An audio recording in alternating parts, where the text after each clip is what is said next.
Hello, everyone, and welcome to the latest edition of Lunchtime Learning. We've got the ARIC Australian version for the next few sessions, as Luke and I are over in ARIC the end of May. We're super excited, back personally for a second time, and I'm delighted to be joined this morning and this afternoon and this evening, depending on where you are, with Joel Davoren, who is the MD from Remax in Australia. Joel, thank you so much for joining me. Really, really grateful. Thanks for having me, Stephen. Cheers, mate. It's exciting to be here. Brilliant. So tell us a little bit about yourself. How have you become the MD? What was your journey? How did you start off in agency? Sure. Well, my journey in real estate started about 2003, and I'm a third generation real estate agent in my family. And my father, who was managing director here at Remax Australia before me, was also working in other franchise groups prior to coming to Remax, and was also a very, very good auctioneer, and owned a real estate business, as was my grandfather. But it wasn't really my intention. I've been asked once before, did I find real estate, or did I choose real estate, or did real estate choose me?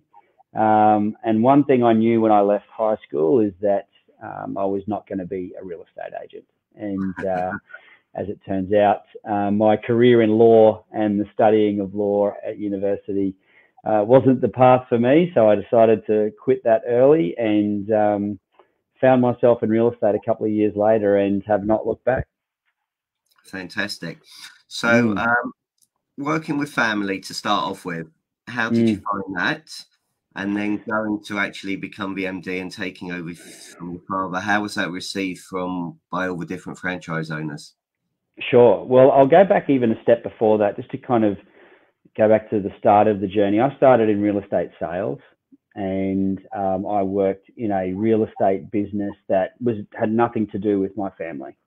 When I first looked at entering the industry, I did speak to my father to get some advice about what he thought I should do, what I should look for in terms of business owners, and the process to follow to become a successful real estate agent, and basically just followed what his guidance. And so I started with a business with another major franchise here in Australia, and I stayed with those guys for about 10 years in the end, and had a number of roles in that business over that time, but predominantly sales. And made a good name and built a good reputation for myself here in the inner suburbs of Brisbane, particularly around the inner western suburbs of St Lucia, Toowong, Taringa, that area there. And then I just got through a decade's worth of experience in about 1.5 minutes there, Stephen. So I'm keeping it nice and concise. And then I was tapped on the shoulder in 2012. My father and his business partners negotiated and successfully took ownership of the master franchise rights for Remax here in Australia.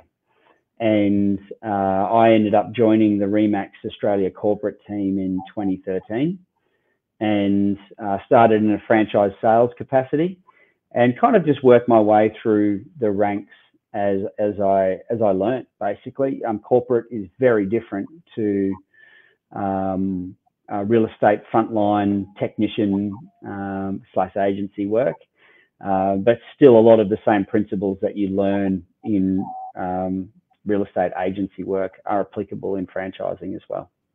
Okay. Can I take a step back? So sure. When you went and took advice from your father and he said, right, there's a process to be a successful agent. What were those processes and steps to be that successful agent, please, to help people that are watching this? Sure. Okay. So I'll give you a bit of insight to me as a young man before I got into real estate, is that my levels of self-accountability weren't as high as they should have been, basically. It's a nice way to put it. And what he did is he recommended a course to me, which I invested in, which was with another franchise group, which was not only just about technical skills in real estate, but about ownership and accountability. And There was some really, really good sessions in there, one of which was by a pretty well-known guy by the name of Brian Tracy. From that perspective, it was a life-changing process for me, because I realized that, going through that educational process, life wasn't happening to me. Everything that I was getting or doing was ultimately either my responsibility or my reaction to it was my responsibility. So that was a really pivotal part. Secondly, what he did is he introduced me to a number of potential officers that I could start a career with. And I said, look, they're all officers that have positives for different reasons, but I started in a start from scratch business. They didn't have a large rent roll. They had a few salespeople. They had pretty solid leadership at the top, but more to the point, they had a very, very sound technical understanding of real estate, and they were more than willing to actually spend time with me to help me develop my skills in real estate as well. And probably, if I could say to anybody listening to this, if there's some things that you need to work on, firstly, your mindset around what is required to be a successful real estate agent. It's not all glossy brochures and open homes, as I'm sure if you've got to this point of listening to this session, you will realize by now. And secondly, you reap what you sow, and what you sow in the first 6 to 12 months is absolutely critical. And that is a lot of hard work, a lot of frustration, sometimes some anxiety and disappointment, but also the jubilation that comes with the marginal gains and the wins in those early months, and the celebrations from landing your first contact in your database, to landing your first appraisal, to landing your first listing opportunity, to your first listing, to your first sale. And that progress for me, I think, became quite an addictive process to follow, and suited my nature, suited my personality type, I think. Okay, so there's loads of great things that you've just come up with there. We want to discuss ownership and accountability, because accountability and, more importantly, implementation. So who did you use as, whether as a peer buddy or, to help you with that accountability and ownership? Well, probably the first part of it is that the course I was involved in, they had monthly follow-up reports that I needed to send in. And I probably only found out a couple of years afterwards that I was one of the only ones that was diligently filling them out and sending that through. But whilst I may have been a personality type that kind of takes a bit of risk and likes to have fun and whatever else, I like to also adhere to process and procedure and follow those rules, because if somebody's already created a pathway to success, then why not just follow that pathway? So that's kind of what I did. So that accountability was built into the course.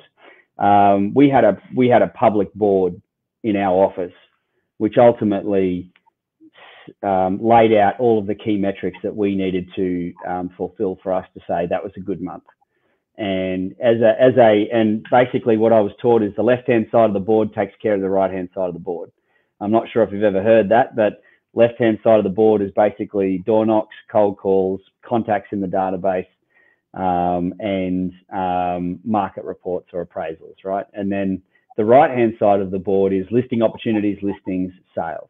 And so if you can take care of the left-hand side of the board, the right-hand side of the board takes care of itself. And for me, that accountability, having that in the office and sharing those wins as a young agent who's fresh to it and hitting my target of getting, say, 30 people into my database in the first month, was celebrated just as much as the guy that had been selling and he got 2 deals or 3 deals or 4 deals on the board for the month.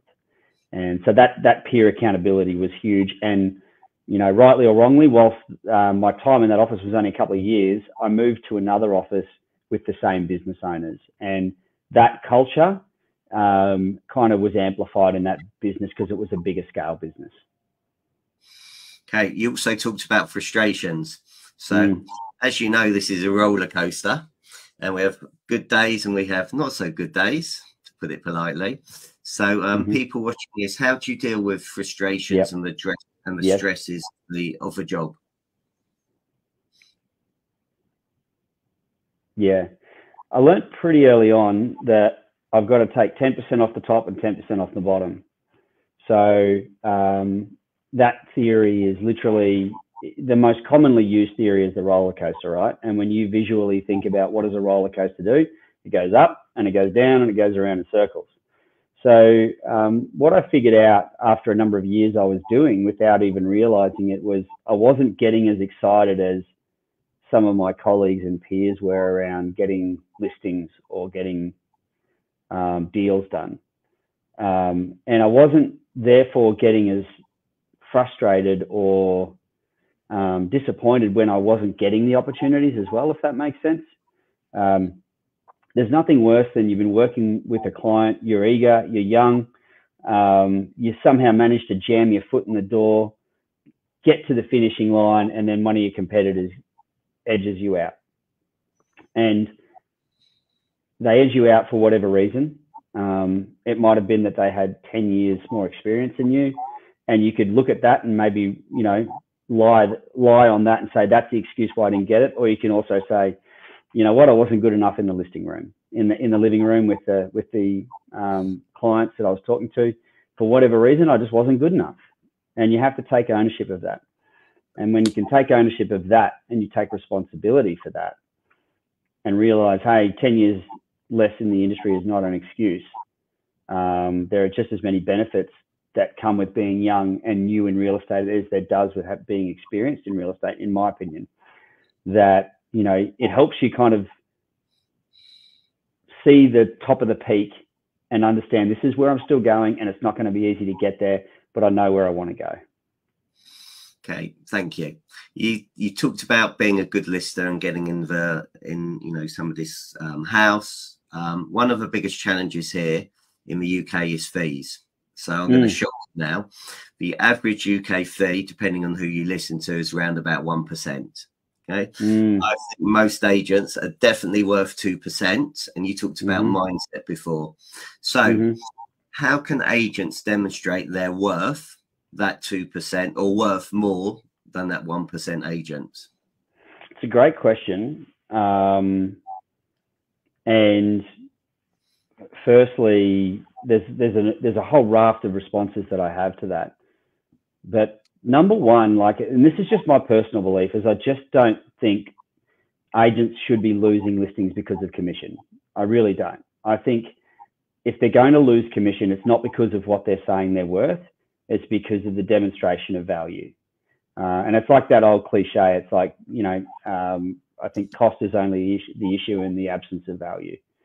And demonstrating the value is the number one thing. It's really easy to say that to an agent from corporate land where I sit, but it's really different when you're the agent that's just lost out to somebody and they've held on to 1.8 or 2 and their competitor just jagged it at 0.8.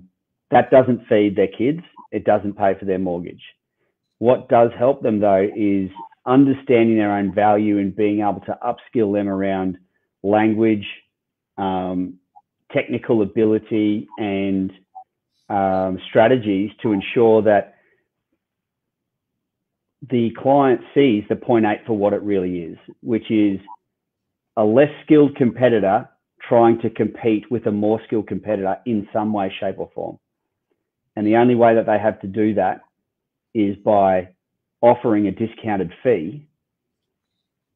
And is that really the person that you want to negotiate and manage the sale of one of the largest assets you'll ever own on your behalf? Because there will come a time when we're negotiating where we hit the line and the good operators know just how much further they can take it, and the other ones will accept it before the line is really met.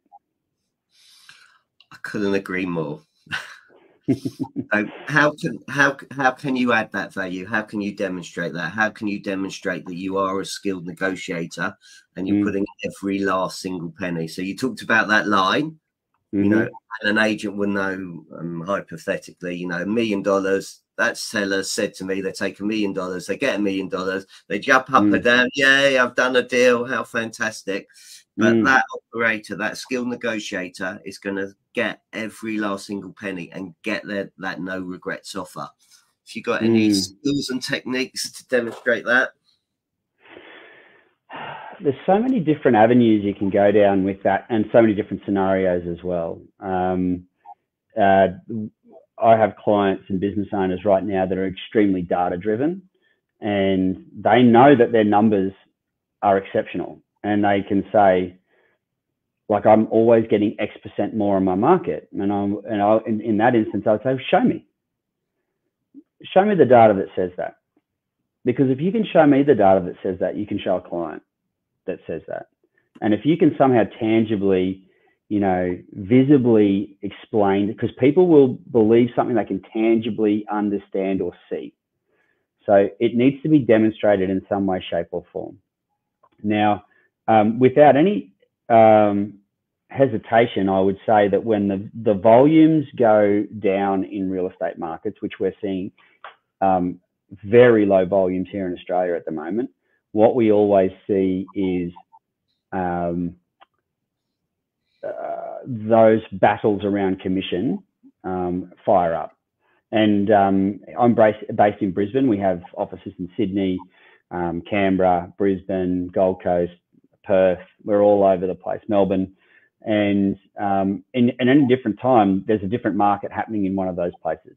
You know, at one point, the northern part of some areas of Brisbane, days on market are stretching out. Whereas you look at inner south of Brisbane, days on market are still crazy. Perth at the moment, 6 days on market for one of our offices over there at the moment. So the pitch that I have with when it comes to people demonstrating their value. So to give you a bit of an idea around like where we sit in our average commission, and this is a little bit of intel for you, but our average commission percentage sits about 2.4%. If you look at the industry average across Australia, it's probably somewhere around 1.6 to 1.8%. And so I've always found that if you can empower great agents, and we have a platform for great agents to build on, then if they're the best at what they do and they look after their clients better than what they do, then oftentimes that relationship that they've struck, then they're not only just great operators and they have the capacity and resources to offer more value. A lot of times they are going in unopposed. Now, that's not every time, but if you manage the relationship cycle well enough, you can increase those volumes of opportunities where you are going in unopposed to a point where, you know, you can make them more often than not. So you're walking into the house, and more often than not, you're not even competing with another agent. And we've got dozens of examples of agents that are like that. Now, when our agents actually get like that, if they start getting to that 6, 7, 8 opportunities where then they're going in unopposed, the commission rate isn't really a problem. The real problem in their business is, why aren't you competing more? Because then it's not about because obviously whatever they're doing with their relationships existing is excellent. But what it maybe also means is they're missing out on a whole lot of business because they're not even in the frame with other potential sellers in the market. So they need to figure out, how can I boost my marketing initiatives or my reputational initiatives to get in front of more people that might not know me as well as I would like for them to know me. God, you're giving me loads of questions. Okay, sorry. Is that good or bad? No, that's good. You got my mind going. So I'm just going to rewind a bit. So 2.4% compared to the average, I think you said 1.6, 1.8. It's about that, yeah. Yeah, it's fantastic. So what of the value that you were offering? I understand becoming unopposed, and I want to come back to that if I can. But you know, that's great. You know, that's fantastic to get 2.4%. You know, what other, and you touched on one of my favorite, or two words, marginal gains earlier. What are those little marginal gains, if you're happy to share? So honestly, there aren't many people from Australia watching it, so you're okay. Yes. Probably UK listeners. What are those, you know, 2 or 3 points that you can share, those marginal gains that are giving value to get that 2.4%, please? Well, if I'm being honest, I think there's like a lot of the real estate offerings out there. Realistically, a lot of what people are looking for is covered by most of the brands. It's covered by most of the independents now as well. The difference, I believe, lies in the skill set of the agent and the awareness and understanding of where that potential client is in a certain cycle, which is, you may or may not have heard of it. It's basically the emotional cycle of change. And that is the person's emotional state, be it positive or negative, going through a cycle of change of some sort. And it doesn't just lie in that space of choosing a real estate agent. It applies to many, many things. It could be leaving a job or ending a relationship or whatever it happens to be. They tend to follow this cycle. And the awareness of that cycle and understanding what the person sitting across from you is actually experiencing and what they're looking for is absolutely critical. And call it emotional intelligence, whatever you like, but you can actually apply a process to it. And awareness of that process is really important. One of the phases there is identification of what we call your first phase is all about kind of optimism. And it's like, okay, these are all the nice things. And then your second stage kind of dives into, well, these are all the cool parts of what could be happening. But then the negative side of things kicks in, which is what we call informed pessimism. First stage is uninformed optimism. Second stage is informed pessimism. And if you're talking about marketing, when somebody is absolutely concerned about them actually achieving a price that would pay out their mortgage, then you're missing the point. And you need to really understand what the person sitting across from you is actually thinking. So I probably kind of jumbled that a little bit. I should probably explain what the 5 steps are, or the 5 stages are. But firstly, first stage is uninformed optimism. Second stage is informed pessimism. The third stage is what we call the valley of despair, which is essentially the consideration phase, which is the pain of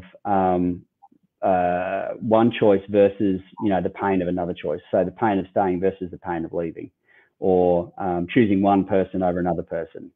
And then the next stage is informed optimism, where all the good, bad, and ugly is all out on the table and they're aware of it.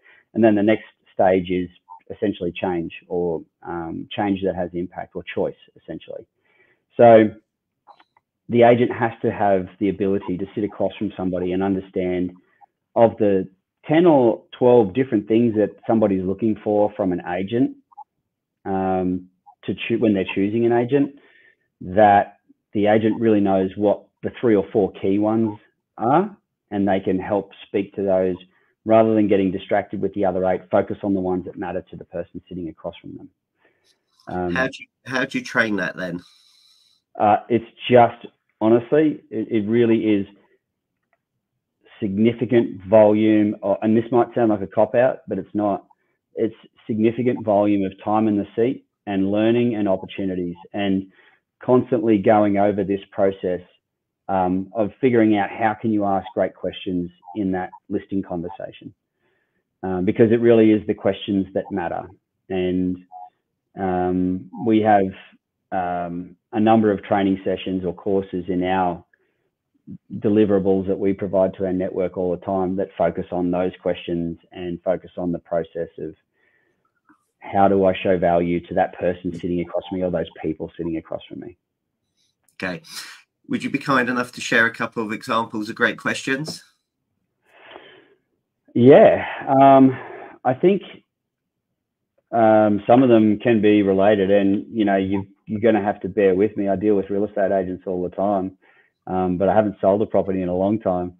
But certainly, one of the number one things is what's the number one thing you're looking from me as a real estate professional is going to represent you and your property. Because some people say, look, the normal response is get me as much as you can. Sure. Okay. Well, can I show you some of the strategies that we're going to utilize that have been effective for clients in this area for many years now that I think will be effective for your property? Or can I tell you a story about a property that was similar to this, or a situation that's similar to this, that, you know, can demonstrate what a good strategy might look like? Understanding the person sitting across from you and understanding their motivation for selling isn't sometimes an answer you get at the table when you're talking to them initially. It's something that comes out over time. But certainly understanding the motivation, the intent, and the timing of that person sitting across from you is really critical. So that was something I used to speak about a little bit. Is like, right, for me and for us to get this right as a partnership to go to market, I really need to understand these three things. What's the motivation to get this sold? What's the intention in terms of what happens post-sale? And what's our timing look like? Because that's going to help me figure out what the best strategy here is moving forward. I'm comfortable with any strategy, but I don't suggest any strategy for you. I'm suggesting we set a strategy that matches the motivation, the intent, and the timing. Brilliant. Thank you. Right. No worries. I'm conscious of time, so I don't know how much more I'll go, but I'm going to keep on pushing you if you don't mind. Sure. And then you can just tell me, Stephen, you know, I've got to shoot. Okay. No, I'm good. I've got plenty of time. So you just wrap this up whenever you need to, Steve. That's very kind of you. Thank you. You talked about relationship building and people going in unopposed. And one of my lessons here is that I'm going to be critical of most UK estate agents here, is that 95% of them do not have any stay in touch policy whatsoever. Most of the people that buy from them go into witness protection. They never hear from their agent. Obviously, you must have some form of stay in touch policy that works well for your, and you've built up an incredible relationship that, that they're going in unopposed. Can you share how your stay in touch policy works to prolong, or actually to get those clients being your raving fans and to be their clients for life? So my clients are franchise owners. So when I talk about that, I won't talk too much about that, but I can relate this to the real estate professional, salesperson, or BDM pretty easily. A lot of it's the same. The cycle's a lot longer in the franchising side of things, because what I'm entering into is a 5-year marriage with somebody, you know, essentially, and that's not a small responsibility for either party. And sometimes, you know, that relationship, and just as it does with the sale of a property, to build that trust to a point where you have the ability to have open communication all the time. To me, I think that's critical. Like, I'm a very transparent person when it comes to engaging with our clients, being our franchise owners, and our members, being our salespeople, property managers, administrators. But ultimately, if I'm to relate this to a salesperson's perspective, one of the things that I would really focus on here, I just had this conversation with a salesperson the other day, actually, and he's one of the most talented guys, I think, that we have in our network. But the self-accountability side of things, in terms of using systems, being curious about systems and understanding how they work, he's not there yet, and he needs to get there, because I can't do those things for him. I can only provide the opportunity and the platform for him to make the most of it. At the end of the day, it's his responsibility to actually do that himself. But I will continue relentlessly to say, here's the opportunity, here's the platform. Now, we have a panel of 3 CRMs that we provide for choices for our franchise owners, and they usually choose one of them. Now, each of those CRMs has a vast range of functionality that can be utilized for really basic or really complex stay in touch strategies. Now, I'm a big fan. If you look at how I looked at my business, I had 2 buckets. I had reputation and I had relationships. And I was really good with the relational capital, or the relationship side. And I filled that bucket all the time. And for me, the only way to do that is to get in front of people or talk to people all the time. And now, if you're talking about reputation, then things like CRMs, propensity tools, things like that are great lead creators for you to figure out, oh, who should I call today, right? We've got a number of, as you do in the UK, a number of platforms that provide you options to do that. So, right, Joel, call this person, and because you sold their property 4 years ago and today's the anniversary, give them a call, have a chat. Or you've listed a house in their street, give them a call, have a chat. Too many agents do not rely on the systems that they have well enough because they don't invest the time into understanding them. And that is what those systems are for. They're not there just to house names and numbers. They are there as a machine. So let the machine do the work for you and you do the stuff with the people. 100%. Couldn't agree more. I just find it very scary that there's no stay in touch policy, and people are always chasing the new property. But actually, how many people in your past customer base are looking to sell and move? Well, I'll give you an example of the business that I did work in as a salesperson. And just bear in mind, Stephen, this is over a decade ago that I was there, but my memory serves me correctly. If you hadn't appraised their property within 12 months, it was no longer your contact. Okay. If you hadn't done the work required to maintain that relationship, it was no longer your contact. And if it wasn't in the CRM, it didn't happen. And so from me, they're two really nice, easy, simple rules. If there's a business owner on here trying to figure out how can I actually create a policy that means that people get spoken to at least once a year, then that's a good place to start. And if there's one particular product over here, which you may have in the UK, I'm not 100% sure, but what it actually does is it cross-references a lot of data from multiple sources. And if that contact, it'll cross-reference that with portals. And if you've got Stephen Brown owns 10 Smith Street and he's just listed with the competitor down the road, at that price that it's been listed at, Joel, that means negative $15,000 worth of commission for you. So you've lost $15,000. It actually tells you how much commission you've lost.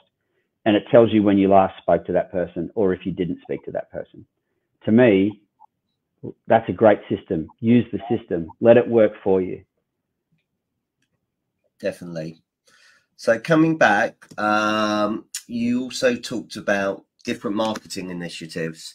Mm-hmm. So to get in front of people, what are you seeing in your areas for you franchises, marketing initiatives that are working well in Australia at the moment?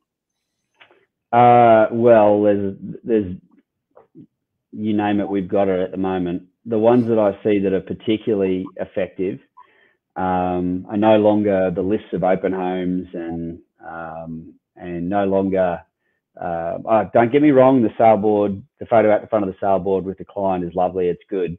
But for me, I think people want to see more than that now. Like, we are in a state of change in our industry, I think, that we've never seen before, where the client experience, the demands on that is so rapidly evolving that if you are not looking at competitors, whether they be in your market or not, and figuring out what is the premium level of service that is being offered to our clients, then you're behind the eight ball. And it is, I've never seen it change as rapidly as it is changing right now. In terms of the best, most effective marketing strategies that I see, and these need to be genuine, is when I see agents immerse themselves in a community, and they do it not just because they want to get seen on Facebook or Instagram, but they do it because it forms meaningful relationships in their community, and not only that, but it forms tangible benefits within the community as well. And it can be as simple as promoting a coffee shop where, you know, a young guy or a young girl has just literally started a business in the local area, and an agent takes 20 minutes out of their day to go and have a coffee there and promote that business. You know, not looking for anything in return. To me, that speaks volumes. It's easy to do. It doesn't cost much. It costs you $4 for a coffee. And, you know, the goodwill that you put out into the market as a result of that, whether you get a return on that immediately or not, who cares? It'll come back to you at some point. 100%. So thank you. You manage a lot of people, and I know you do a lot of training. And when I asked you at the start, what, you know, how would you describe your role while we were off there? You actually said something great. So can you describe to me what you do and how you help people, please? So the description of what I do is I make sure I have a team of people that look after our clients, and I make sure that each department and each team member has what they need to make sure that they look after our clients effectively. And so we have a team in here of, say, let's say 16, 17 people, and they all are extremely professional and capable. We have a very young team. We've got a team that some of them have been with us for 9 or 10 years. They've only been with it and only like in their early 30s now or late 20s. And so they've gradually worked their way through the ranks and grown with us as we've grown. And when you look at the average age of our team members, you might say, well, that's an inexperienced team, but not really. They've got, some of them have a decade's worth of experience in franchising and corporate roles now. And they're just getting started. So I'm actually really excited about that, because from my perspective, not only are they growing with us, they take pride in the work that they do. You know, they hold each other accountable for the work and the output and the effort that's done. And sometimes we need to step in, but a lot of the time I'm 100% comfortable with the work that they do. And our network have grown to really realize just how professional and proficient they are as well, even though they might be younger than some of our clients by a good deal. Like, they know what they're talking about and they're confident in their skill set. And from my perspective, my job is to manage that culture, manage those people, and make sure that and bring that energy into this business so they feel like they have everything they need to develop their own careers and also provide great service to our clients. Brilliant. A couple of tips then on building a culture. Maybe it's most probably more than a couple of tips, but how do you build that culture? It's a really good question. I think first and foremost, you need to really establish what your values are and what those rules of play are. And what are the acceptable values and the acceptable rules of play for the team? Certainly establishing really clear vision and goals for me. You know, I think we've fluctuated on that ourselves in here. And if I'm being critical of what we do, we have a strategic plan and we know what numbers we want to hit. But the emphasis in integrating that into the business, you know, sometimes has been a little bit hit and miss, but I think we're better at it now than we ever have been. But I think from my perspective, building culture is all about building a team that want to work for each other and want to work for their client. And that starts with me, values, understanding of effort. If you look at my leadership style or what I do to try and create that culture, I have a very horizontal style of leadership rather than vertical, if that makes sense. And neither way is right or wrong. They both work effectively in different environments. If you look at, say, the military, for example, a vertical structure works very well. If you look at, say, for example, our business, the way I see it is if I can empower really talented people to go and do what they do better than I can do and have open dialogue with them. And sure, I have to make hard decisions from time to time, and sometimes that causes tension and frustrations, but that's my role, unfortunately. But it's also, from my perspective, a great way for us to create for that understanding that flows right into our community, into the Remax community here in Australia. And that allows, I think, a lot of collaboration and sharing. Great. Couple of final questions. Sure. What do you do to self-improve yourself? What are your learning goals for 2024? Well, one really fundamental one is a book a month. So a professional development book a month, which I'm sticking to. That's to me a non-negotiable. Like I got a young family. I got a wife and 3 kids. I don't get a hell of a lot of time to read books at home, to be perfectly honest with you. So I ingest information any way I can. And generally speaking, the best way I can do that is through audiobooks, podcasts. I will go to different conferences and actually sit there and not just sit there for the sake of sitting there, actually sit there and listen to the people who are there and take notes and understand what they've done. Again, it's like the old cliche, success leaves clues. I don't need to be the creator of every single idea or solution. I just need to have the awareness to recognize when there is one available and what it might look like. So that's probably it. I'm a big believer in physical health as well. If you look at me now, I'm probably about as unfit as I've ever been, but I still like to get out a couple of times a week and run or cycle or swim.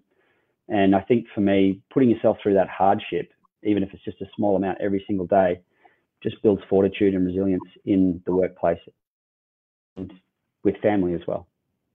Great, thank you. So book recommendations and podcast recommendations then. What's your favourite? All right, okay. Book recommendations. The first one I would say is The Resilience Project. It's a cracking book. That's about essentially gratitude. A guy by the name of Hugh Van Cuylenberg wrote that. Almost a very pivotal change for me in my life. Reading that book, it taught me to be a lot more grateful for the things that I do have. Second one is 21 Irrefutable Laws of Leadership, written by a guy called John C. Maxwell. I was actually on another podcast a couple of weeks ago, Stephen, and mentioned that particular book and just said, give you the exact same advice I gave you that one. It's like, if you are time poor and you want to become a better leader, I think self-leadership is critical, whether you're a salesperson, business owner, property manager. Read the first chapter, and that's called The Law of the Lid.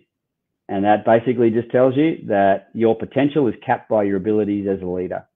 And you can, until such time as you improve as a leader, you'll keep limiting your own potential. And I think that works for anybody in life. So if you can just work on something in life, hey, just become a better leader, become a better person, your potential will expand. Okay, so I got recommended to a book. It's a guy by a gentleman called Richard Reed. If I could tell you one thing, and he has interviewed loads and loads of people, business leaders, politicians, sports people, and he's asked the same question. So here's my question to you. If you were to offer one bit of advice to be a top performer in real estate, what would it be? Very good question. Trying to narrow it down.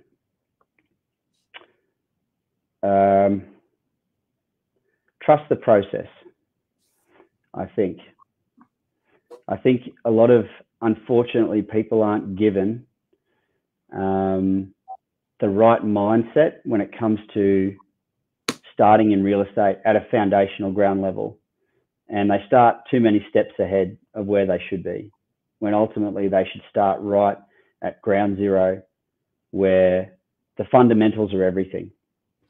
And if you trust the process, which is focus on relationships, not on business, in the early days, that will help you generate contacts and relationships that will yield fruit in the years to come. So I guess in one way, trust the process, but also you're here to prospect and build relationships rather than trying to find business in the early days. And the person that has the most relationships and has the best reputation in market generally wins. So work on your relationships, work on your reputation. Brilliant. Well, that's a really lovely place to end. So, Joel, thank you very much for your time. If people in the UK want to get a hold of you, how do they do that? Well, I'm easily found on the internet, but certainly if you need to reach out to me via email, it's jdavoren, so JDAVOREN @remax.com.au. Always happy to share and collaborate. It's never a problem.